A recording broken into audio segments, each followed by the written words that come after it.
திருவல்லிக்கேணியில் அந்த ஆழ்வாரை கேட்கணும், இங்கே என்ன சேவித்தீர்னா, இங்கேயும் நான் எம்பெருமான்கள் ஐவரை சேவித்தேன், இவர்கள் எப்படி இருக்கிறார்கள்னா நின்ன இருந்த கிடந்த நடந்த 4 திருக்கோலத்திலே எம்பெருமான்கள் இருக்கிறார்கள். நின்ன திருக்கோலத்தில் இருப்பவர் அவர் வேங்கட கிருஷ்ணன். அவர் எப்பவும் நமக்காக நின்றுண்டு சர்வதர்மான் பரித்தியஜ்ய மாமேகம் சரணம் ரஜான்னு தன்னுடைய திருவடிகளை தன்னுடைய அந்த அஸ்தத்தாலே காட்டிக்கொண்டு எல்லாத்தையும் விட்டு இந்த திருவடிகளை 10 அப்படின்னு இந்த கையால் திருவேங்கடமுடையான் இந்த கையால காட்டுறார். வேங்கட கிருஷ்ணன் எப்படி காட்டுறாருன்னா வலது கையால காட்டாமல் இடது கையால காட்டுறார். ஏன் வலது கையால காட்டலன்னா, அந்த வலது கையால என்ன கையில என்ன வச்சுட்டு இருக்கார், சங்கத்தை வச்சுட்டு இருக்கார், பாஞ்சஜன்யத்தை வச்சுட்டு இருக்கார். அந்த பாஞ்சஜன்யத்தை அவர் வச்சுட்டு இருக்கும் பொழுது அது எதுக்காகனா, அர்ஜுனனுக்கு சைரோட்டியாக இருந்த பொழுது அவர் என்ன திருக்கோலத்திலே இருந்தாரோ அந்த திருக்கோலத்தில் சேவிக்கணும்னு இந்த ராஜா ஆசைப்பட்டார். சுமதி என்கிற ராஜ ரிஷி அவருக்கு சேவை கொடுப்பதற்காக இடது கையாலே திருவேங்கடமுடையான போல சேவை சாதிக்கிறார். வலது கையை எப்படி வச்சுட்டு இருக்காருன்னா சங்கத்தை கையில பிடித்து கொண்டு பாஞ்சஜன்யத்தை கையில பிடித்து கொண்டு இருக்கிறார்.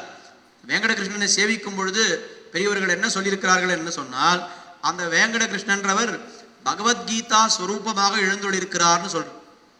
இந்த கையில என்ன இருக்கு, பாஞ்சஜன்யம் இருக்கு. பகவத்கீதை எப்படி ஆரம்பிக்கிறதுன்னு கேட்டா, பாஞ்சஜன்யம் ரிஷிகேசோ தேவதத்தம் தனஞ்சய அப்படின்னு யார் யாரெல்லாம் என்னென்ன இது வச்சுட்டு இருக்காளோ அந்த சங்கத்துக்கெல்லாம் ஒரு பேர் உண்டாம். நாம எல்லாரும் இது கையில வச்சுட்டு இருக்கோம் இல்லையோ, இதுக்கெல்லாம் ஒரு பேர் உண்டோ இல்லையோ. உடனே கேட்கறா, நீங்க என்ன வச்சிருக்கீங்கோ, நீங்க என்ன வச்சிருக்கீங்கன்னு. ஒருத்தருக்கு அடையாளம் எப்படின்னா, இன்ன போனை வச்சுட்டு இருக்காரு இவர் தான் அப்படின்ற அளவுக்கு நமக்கு அடையாளம் ஆயிடுது. இது மாத்திட்டாக்கா உடனே எல்லாரும் என்ன கேட்கிறா, இத்தனை நாள் அது வச்சுட்டு இருந்தியே ஏன் இப்ப மாத்திட்டான்னு கேட்கிறா. அந்த மாதிரி யுத்தத்துக்கு போகும் பொழுது ஒருத்தருடைய சங்குக்கும் ஒரு பேர் உண்டு. பாஞ்சஜன்யம் ரிஷிகேசா தேவதத்தன் தனஞ்சய. அர்ஜுனனுடைய சங்கத்துக்கு என்ன பேருன்னா தேவதத்தம்னு பேரு. நிறைய அங்க சொல்லிட்டே வரும்.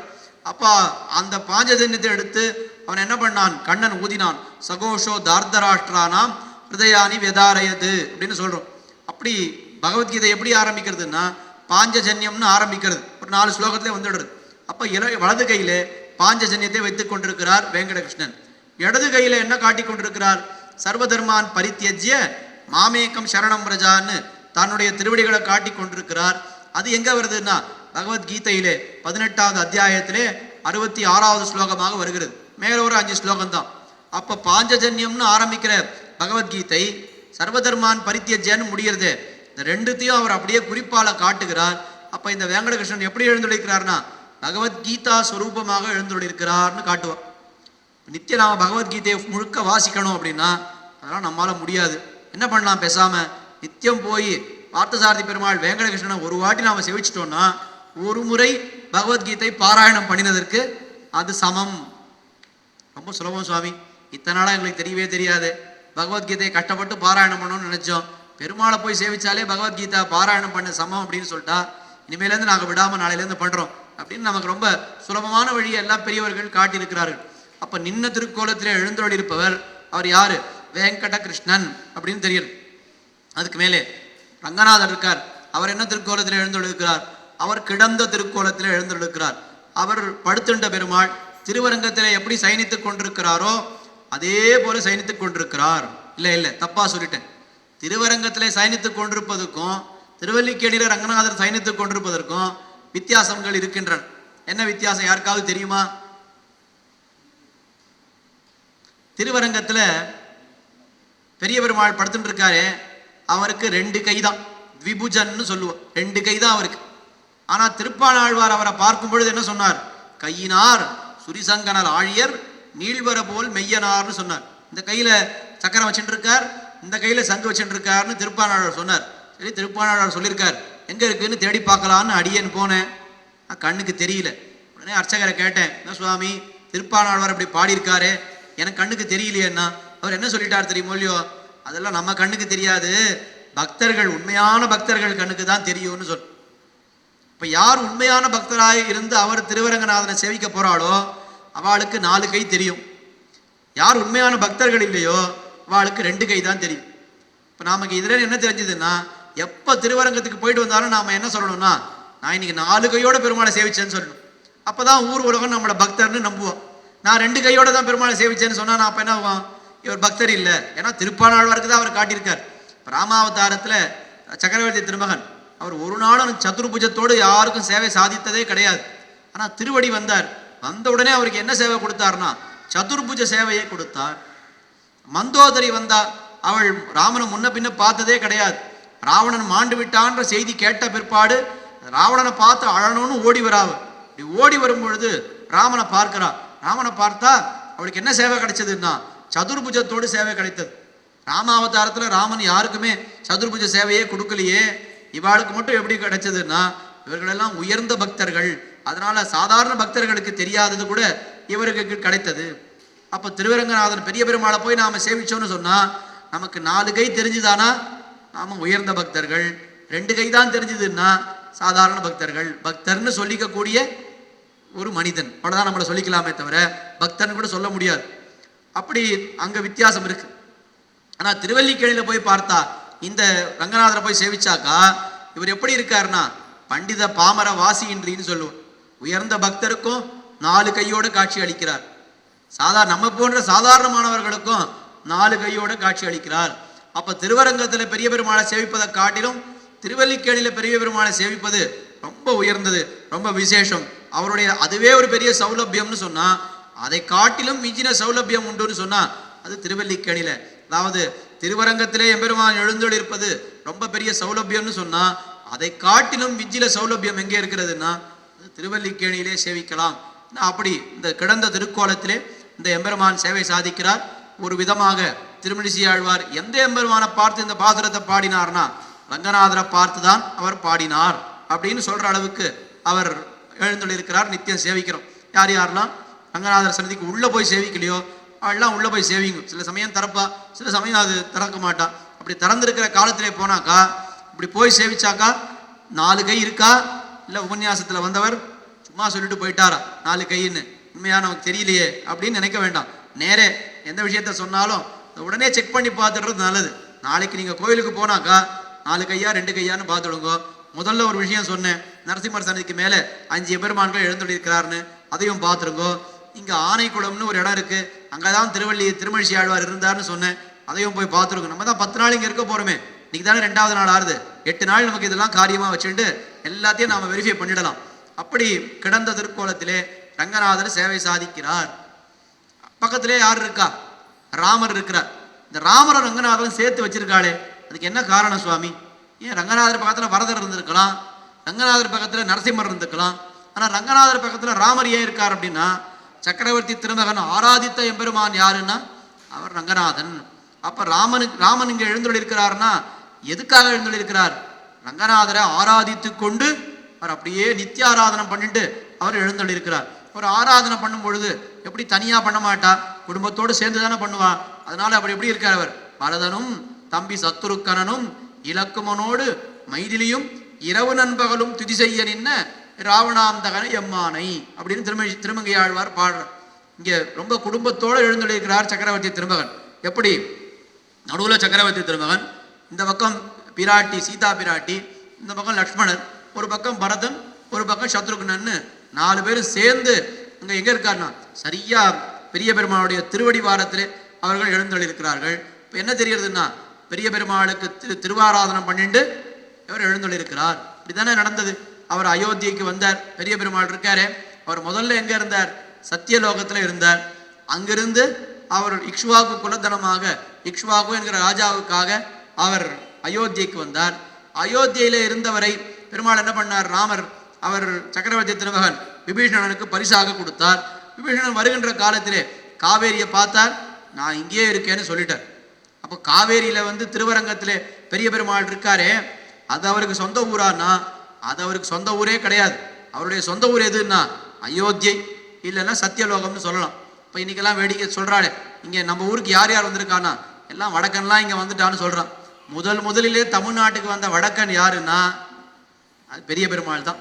அவர் தான் முதலே வடக்கு இருந்து புலம்பெயர்ந்து இங்கே செட்டில் ஆகி இன்னி வரைக்கும் ஊருக்கு போகவே இல்லை. இப்போ வந்திருக்கிறாளாவது வருஷத்துக்கு ஒரு தடவை 2 தடவையாவது போறா. அவர் அன்னைக்கு வந்தவர் இன்னும் ஊருக்கு போய் ஒரு தடவை கூட மறுபடியும் தன்னுடைய ஊருக்கு போகவே இல்லை. உண்மையான வடக்கன் யாருன்னா பெரிய பெருமாள் தான். ஆனால் பெரிய பிராட்டியார் ஸ்ரீரங்க நாச்சியார் இருக்காளே, அவளை அப்படி சொல்லவே கூடாது. ஸ்ரீரங்க நாச்சியார் எங்கே பிறந்தான்னா அவள் படிதாண்டா பத்தினி, அவள் திருவரங்கத்திலேயே பிறந்தாள், திருவரங்கத்திலே இருக்காள். இந்த கலாப காலத்திலே கூட பெரிய ரங்கநாதர் தான் ஊரை விட்டு வெளியில போனாரே தவிர பெரிய ஸ்ரீரங்கநாச்சியார் அந்த அவருடைய சந்நிதியை தாண்டி வெளியில போகவே இல்லை. இதெல்லாம் நீங்க தாயார் சந்நிதிக்கு போய் சேவிக்கும் பொழுது இதெல்லாம் நினைச்சுட்டு சேவிக்கணும். எங்க தாயாரை எப்படி அவளை பாதுகாத்தா அப்படின்னா, தாயார் சந்நிதி சேவிச்சுட்டு வரும்பொழுது ஒரு மரம் இருக்கு பாருங்க, அந்த மரத்தடியில பள்ளம் தோண்டி தாயாரை எழுந்துள்ள பண்ணிட்டான். பெருமாளைத்தான் எடுத்துட்டு புலலோகாச்சாரியர் மதுரைக்கு போய் ஜோதிஷ்குடிக்கு போய் அவர் அப்படியெல்லாம் சுற்றி திருமலைக்கு போய் கடைசியில் இங்கே வந்தார். ஆனால் தாயார் அந்த மாதிரி 48 வருஷம் எங்கே போனா அப்படின்னா, அவள் எங்கேயுமே போகலை, இங்கேயே தான் இருந்தா. அந்த ஒரு பெரிய ஒரு ஆபத்திலே கூட அவள் படிதாண்டா பத்தினியாக இருந்திருக்கா அப்படின்றது ஸ்ரீரங்கநாச்சியாருக்கு உண்டான ஒரு விசேஷம். அப்போ திருவரங்கத்தை கதை என்ன அப்படின்னா, தாயார் இருக்காளே அவள் உள்ளூர்காரி, அவரை கல்யாணம் பண்ணிக்கிறதுக்காக வந்தார் பெரிய பெருமாள். வந்தவர் என்ன பண்ணார், அங்கேயே செட்டில் ஆயிட்டார், திருப்பி தன்னுடைய ஊருக்கு போகவே இல்லை. இப்போ இந்த லிஸ்ட்டு பெருசாக போகும் போல் இருக்கே. நாம் சொன்னமே வேதவல்லி தாயாரை கல்யாணம் பண்ணிக்கிறதுக்காக ரங்கநாதர் இங்கே வந்தார், இங்கேயே செட்டில் ஆயிட்டார். திருநறையூருக்கு போனாக்கா இந்த வஞ்சுடவல்லியை கல்யாணம் பண்ணிக்கிறதுக்காக திருநறையூர் நம்பி வந்தார், அங்கேயே செட்டில் ஆயிட்டார். அதே மாதிரி திருவரங்க கதை என்னன்னு கேட்டால், தாயாரை கல்யாணம் பண்ணிக்கிறதுக்காக ரங்கநாதர் வந்தார், இங்கேயே செட்டில் ஆயிட்டார். அதனால தான் ரங்கநாதருக்கு என்ன பேர் சம்பிரதாயத்தில், அழகிய மணவாளன்னு பேர். அழகிய மணவாளன் நம்ம ஊருக்கு வந்திருக்கு, நம்ம ஊருக்கு வந்திருக்கக்கூடிய அழகிய மாப்பிள்ளை.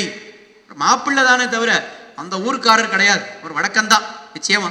அப்படி அவர் அழகிய மணவாளன்னு பேர்.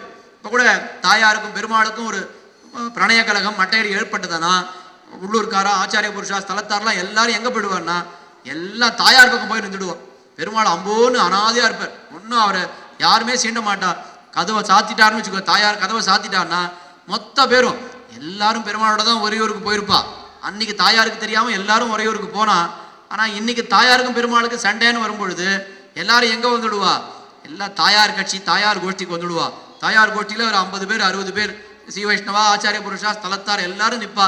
பெருமாள்கிட்ட யார் இருப்பார்னா யாருமே இருக்க மாட்டார், அவர் தனியாக இருப்பார். ஏதோ நம்மாழ்வார் வந்து சமாதானம் பண்ணி அவர்களை சேர்த்து வைப்பாரே தவிர, இல்லைன்னா பெருமாளை தாயார் ஒரு நாளும் சேர்த்து கொள்ளவே மாட்டார். அப்படி ரங்கநாதருடைய வைபவம் இப்படி இருக்கின்றது. அவரை ஆராதித்து கொண்டு சகுடும்ப சமேதராக சக்கரவர்த்தி திருமகன் எழுந்தொழிருக்கிறார். அப்ப 3 எம்பெருமான்கள் எப்படி இருக்கார், மொத்தம் நின்னான், கிடந்தான், நடந்தான். ராமருக்கு என்ன பெருமை அப்படின்னா, நடந்த கால்கள் நொந்தவோ. அவர் அங்கேருந்து ஆரம்பித்து அயோத்தியிலேருந்து ஆரம்பித்து லங்கை வரைக்கும் நடந்தாரே. அப்ப நடந்த பெருமாள்னு யார் சொல்லணும்னா அது ராமனைத்தான் சொல்ல முடியும். தசரதன் கூட ராமனுடைய நடழகை காண ரொம்ப ஆசைப்படுவார். வா போகுவா இன்னம் வந்து ஒரு கால் கண்டுபோ மலராள் கூந்தல் என்ன அவரை நித்தியம் என்ன பண்ணுவாரான்னா, அங்க இருப்பாரா ராமர், இங்க இருப்பாரான் தசரதன். ராமா இங்க வான்னுவார். உடனே ராமன் அங்கேயிருந்து வருவான். வந்த உடனே என்ன விஷயம், ஒன்றும் இல்லை நீ போ அப்படின்னு சொல்லுவான். சரின்னு அவரும் போயிடுவார். எதுக்கு வா போகு வா, மறுபடியும் வான்னு சொல்லுவான், மறுபடியும் போன்னு சொல்லுவான், மறுபடியும் வான்னு சொல்லுவாரான் தசரதன். எதுக்காக அப்படின்னா, வான்னு சொல்லி அவன் நடந்து வரும் பொழுது அவனுடைய முன்னழகை பார்க்க வேண்டும், போன்னு சொல்லி அவன் நடந்து போகும் பொழுது அவனுடைய பின்னழகை பார்க்க வேண்டும். ராமன்லாம் பெருமாள்லாம் எப்படின்னா முன்னிலும் பின்னழகிய பெருமாள்னு, அப்படி முன்னழக கொஞ்ச நாள் சேவிக்கணும், பின்னழக கொஞ்ச நேரம் சேவிக்கணும், இந்த பக்கத்துலேருந்து சேவிக்கணும், அந்த பக்கத்துலேருந்து சேவிக்கணும், எல்லாம் மாறி மாறி நாம எல்லாம் சேவிக்கிறோம் இல்லையோ. அந்த மாதிரி தசரதனுக்கே என்ன ஆசைன்னா, ராமனுடைய நடையழகை சேவிக்க வேண்டும். ரொம்ப நடை, ராமனுடைய நடையழகுன்னு சொன்னா எங்கேருந்து கத்துண்டார், அப்படி நடக்கக்கூடிய ஒரு நடையழகு அவருக்கு எங்கேருந்து வந்தது? இக்ஷ்வாக்கு வம்சத்துல பெரியவாள்லாம் அப்படி நடந்திருக்காளான்னா அவள்லாம் யாருக்கும் நடக்க தெரியாது. இவருக்கு எப்படி அந்த நடையழகு தெரிஞ்சதுன்னா, இவர் நித்தியம் திருவாராதனம் பண்றாரே ரங்கநாதர், அவருக்கு என்ன பேரு, நடையழகர் நம்பெருமாள்னு பேர். இந்த ரங்கநாதர்னு சொன்னா திருவரங்கத்துல என்ன விசேஷம், பெரிய உற்சவம்னா அன்னைக்கு என்ன இருக்கும்னா, நம்ம கோயில்ல சுவாமி இன்னைக்கு பெரிய உற்சவம்னா நிச்சயமா என்ன இருக்கும்னா, நிச்சயமா இன்னைக்கு சக்கர பொங்கல் இருக்கும்னு சொல்லும். ஆனா திருவரங்கத்துல பெரிய உற்சவம்னு சொன்னா நிச்சயமா என்ன இருக்கும், நிச்சயமா நடை இருக்கும். ஸ்ரீமதே ராமானுஜாய நமஹ. புறத்தாழ்வானுடைய அவதார ஸ்தலத்தில் அமைஞ்சிருக்கக்கூடிய புறத்தாழ்வான் கோசாலையிலிருந்து பேசுறோம். இந்த புறத்தாழ்வானுடைய கோசாலை 10 வருஷத்துக்கு முன்ன 2 பசுக்களை வச்சு ஆரம்பிச்ச இந்த கோசம் பிரச்சனம் இன்னைக்கு ஒரு 30 பசுக்களோட திகழ்கிறது. புறத்தாழ்வானுடைய கிருபையினால நாட்டு இன பசுக்களை வச்சு காங்கேயம் காஞ்சி குட்டை போன்ற ரகமான பசுக்களை வச்சு தர்ம தேவதையா இருக்கக்கூடிய பசுக்களை தர்மத்தை ரட்சிக்கும் பொருட்டு இந்த கோசம் பிரச்சனத்தை தொடர்ந்து பண்ணிக்கிட்டு இருக்கோம் ஆழ்வானுடைய கிருபையினால. பகல் 10ன்னா அதுக்கு நடை உண்டு, ராப்பத்துன்னு சொன்னா அதுக்கு ஒவ்வொரு இடத்துல நடை உண்டு, கோடை திருநாள்னு சொன்னா அதுக்கு நடை உண்டு. பிரம்மோற்சவம்னு சொன்னா அது வாகன மண்டபத்திலேருந்து நடைனா அரையர் தாளத்தோடு நடந்து வருவார். அந்த அரையர் தாளம் தட்டுறதுக்கும் பெருமாள் நடந்து வரத்துக்கும் அப்படி இதுவா இருக்கும், ரொம்ப அழகா இருக்கும். அது நடையழகர் நம்பெருமாள். அப்படி நம்பெருமாள் ரொம்ப நடையழகோடு இருக்கார். அவரையே திருவாராதனம் பண்ணி பண்ணி பண்ணி ராமனுக்கு என்ன ஆயிடுத்துன்னு கேட்டா இவருக்கு அது தெரிஞ்சுட்டார். நாம யாரோட ரொம்ப அதிகமா பழகிறோமோ அவளுடைய குணாதிசயம் நமக்கு வந்துடும் இல்லையா. ரொம்ப அறிவாளியோட பழகினா நாம அப்படி ஆயிடுவோம், ரொம்ப சாதாரணமா முட்டாளோட பழகினா நாம அப்படி ஆயிடுவோம். நல்ல மனம் உள்ளதொன்னை நன்னி இருப்பதற்கு நல்ல மனமுண்டான் நயமது போல் நல்ல குணமுடையோர் தங்களுடன் கூடி இருப்பாருக்கு குணம் அதுவேயாம் சேர்த்தி கொண்டு தீய கந்தம் உள்ளதொன்னை சேர்ந்திருப்பது ஒன்றுக்கு தீய கந்தம் மேலும் திறமது போல் தீய குணமுடையோர் தங்களுடன் கூடியிருப்பார்க்கு குணம் அதுவேயாம் செறிவு கொண்டுன்னு மணவாள மாமுனிகள் சாதிக்கிறாரு. யாரோட நாம் அதிகமாக பழகுறோமோ அந்த யாரோட நாம் பழகுகிறோமோ அவர்களுடைய குணாதிசயங்களே நமக்கு வந்துவிடும் அப்படின்னு பார்க்கிறோம். அதனால ராமன் சக்கரவர்த்தி திருமகன் அவர் என்ன பண்ணாருன்னு கேட்டா அவர் ரங்கநாதனுடையே அதிகம் பழகின்றிருக்கார். அதனால அவருடைய அழகான அந்த நடை அழகு சக்கரவர்த்தி திருமகனுக்கு வந்துடுத்துன்னு பார்க்கணும். அப்போ எம்பெருமான்கள் மூவரை பார்த்தோம். யாரு? முதல்ல நின்ன திருக்கோலத்திலே வெங்கடகிருஷ்ணன், கிடந்த திருக்கோலத்திலே ரங்கநாதர், நடந்த திருக்கோலத்திலே ராமன் பார்க்கணும். அடுத்தது நரசிம்மனை பார்க்கணும். யோக நரசிம்மர் அவர் என்ன திருக்கோலத்தில் இருக்கிறார்? அவர் வீத்திருந்த திருக்கோலத்தில் இருக்கிறார். இப்ப நின்னான், இருந்தான், கிடந்தான், நடந்தார் கிடம்னு சொல்றா போலே இவர் வீத்திருந்த திருக்கோலத்தில் இருக்கிறார். அப்ப 4 திருக்கோலத்திலேயும் எம்பெருமான் எழுந்தோடு இருக்கிறார்கள் என்று பார்க்கிறோம். நரசிம்மனுடைய கதை அது எல்லாருக்கும் தெரியும். அங்கு அப்போ பள்ளியிலோதி வந்ததன் சிறுவன் வாயிலோர் 1000 நாமம் ஒள்ளியவாகி போதவாங்க அதனுக்கு ஒன்னுமோர் பொறுப்பிலனாகி பிள்ளையை சீறி வெகுண்டு தூண் புடைப்ப பிறையை தனல் விழி பேழ்வாய் தெள்ளிய சிங்கமாகிய தேவை திருவல்லிக்கேணி கண்டேனே.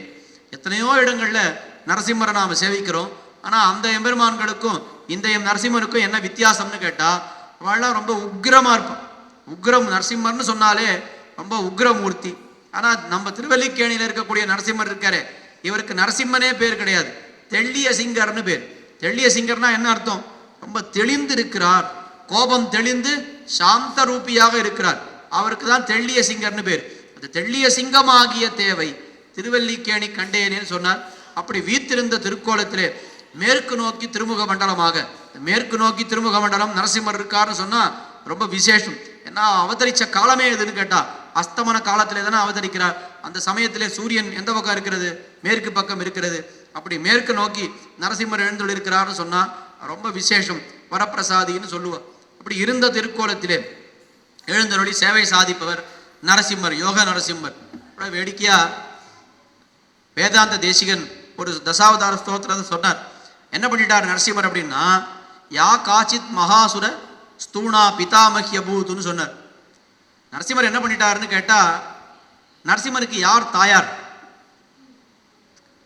இப்ப ராமனுக்கு யார் தாயார்னா கௌசல்யை, கண்ணனுக்கு யார் தாயார்னா தேவகின்னு யசோதைன்னு சொல்றோம்.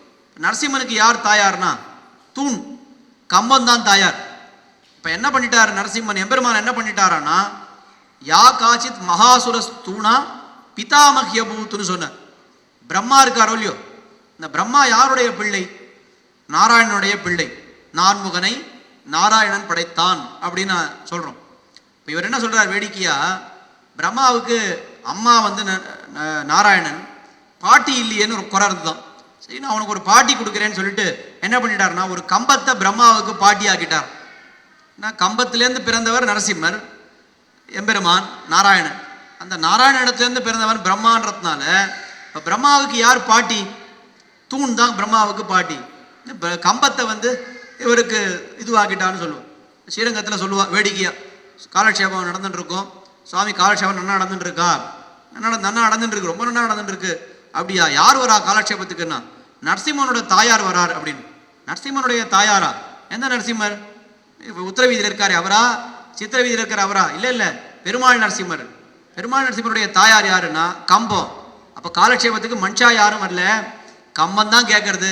ஒத்துரும் இல்லாத நான் காலட்சேபம் சொல்லிட்டு இருக்கேன்னு அர்த்தம். அப்படி ரொம்ப வெறுப்பாக சொல்லுவாளும். காலட்சேபத்துக்கு யார் வரான்னா யாரும் நரசிம்மனுடைய தாயார் தான் காலட்சேபத்துக்கு வரான்னு சொல்லிட்டா என்ன அர்த்தம்? ஒத்துருமே வரலன்னு அர்த்தம். அப்படி அந்த வீத்திருந்த திருக்கோலத்திலே யோக நரசிம்மர் எழுந்துள்ளிருக்கிறார். அவரை நாம் சேவித்துக் கொள்ள வேண்டும். சரி, 4 ஆயிடுத்து.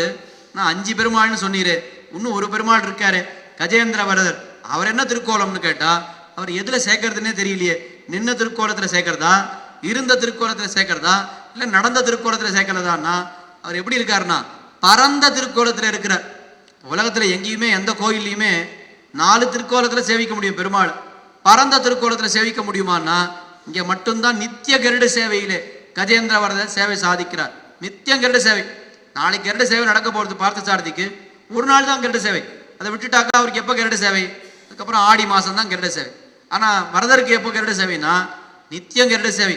ஒரு நாள் அவர் கருடனை விட்டு இறங்குறதே இல்லை, வேறொரு வாகனத்திலே அவர் ஏறுறதே இல்லை.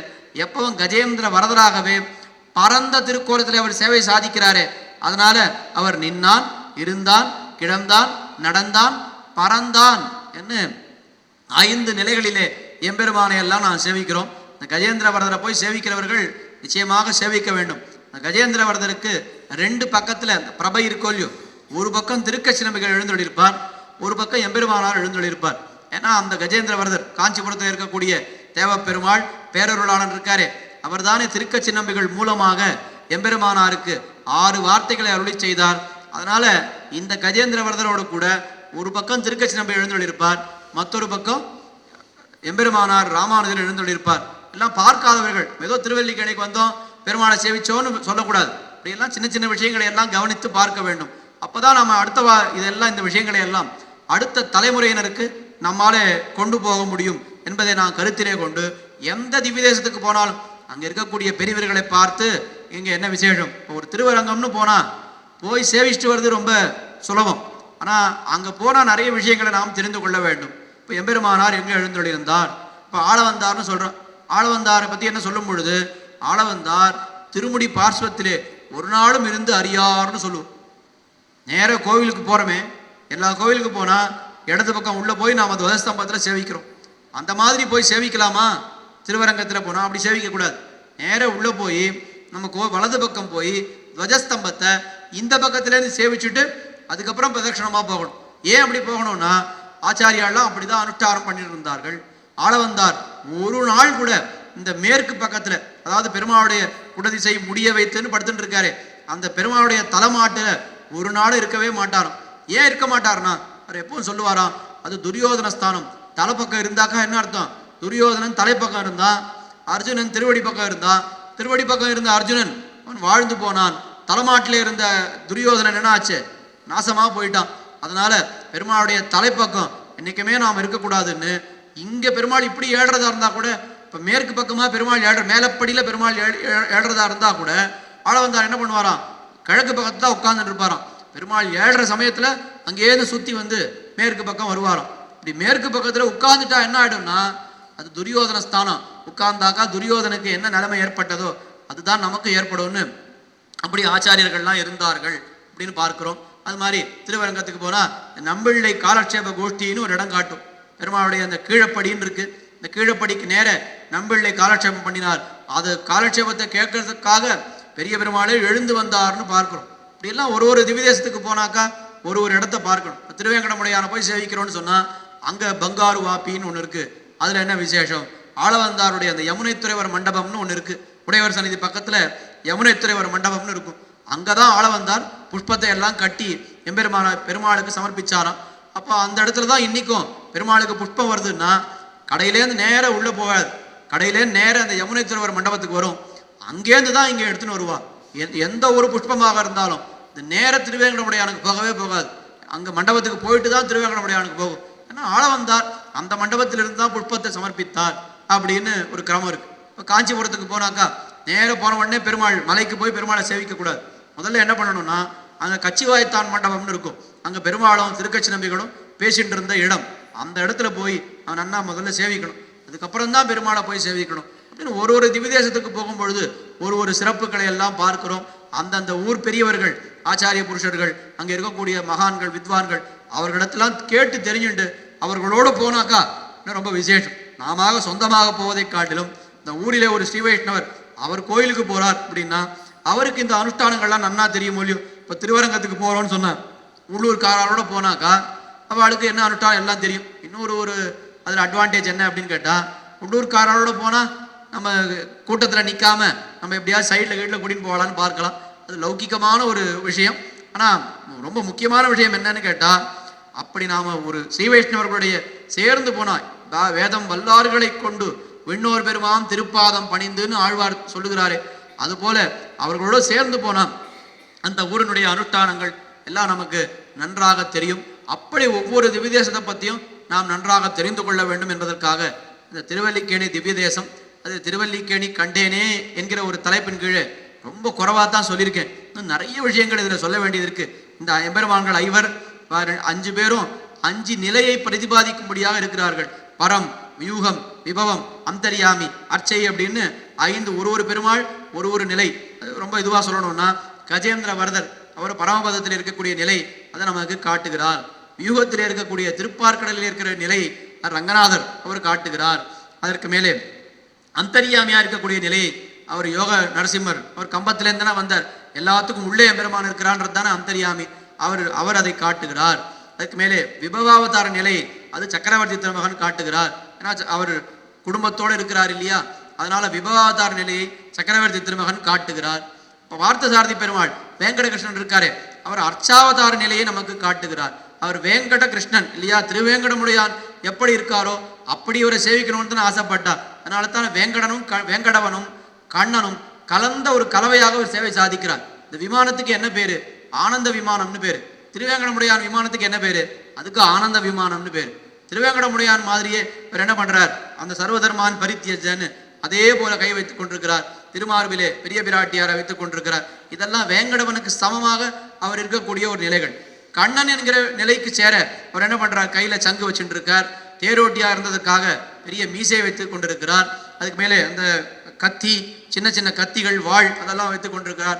இதெல்லாம் எதுக்குன்னு கேட்டா, இந்த வாழ் வைத்துக் கொண்டிருப்பது திருவேங்கடமுடையான். திருவேங்கடமுடையானும் பெரிய வாழ் வச்சுட்டு இருப்பார், சின்ன கத்தி ஒன்று இடுப்பில் வச்சுட்டு இருக்கார். இது கண்ணனுடைய ஒரு நிலைக்கு சேர வேங்கடவனாகவும் சேவிக்கலாம், கண்ணனாகவும் சேவிக்கலாம். எல்லாம் நிறைய எல்லாருக்குமே ஒரு கர்நாடிக் மியூசிக்காக இருந்தால் கூட அதில் ஃபியூஷன் எதிர்பார்க்குறான். ரொம்ப பழைசுனா ரொம்ப போர் சுவாமி, அதில் கொஞ்சம் அப்படி மாடர்ன் கலந்துக்கணும், ரெண்டையும் மிக்ஸ் பண்ணால் தான் நல்லா இருக்குன்னு சொல்கிறா.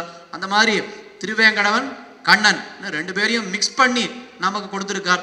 அப்போ திருவேங்கடமுடையான போய் சேவிக்க முடியாதவர்கள் எங்கே போய் சேவிக்கலான்னா இங்கே சேவிக்கலாம். நான் சொல்லக்கூடிய வார்த்தையே இல்லை. புரட்டாசி சனிக்கிழமை அன்னைக்கு வந்தால் இங்கே வர ஜனங்கள்லாம் என்ன சொல்லுவான்னா, சனிக்கிழமை திருமலைக்கு போய் மொட்டை அடிக்கணும்னு நாங்கள் பிரார்த்தனை பண்ணோம், எங்களால் போக முடியல, இங்கே மொட்டை போட்டுக்கிறோன்னு சொல்லுவோம். நான் இந்த வருஷம் புரட்டாசி மாதம் கூட நீங்கள் பார்க்கலாம்.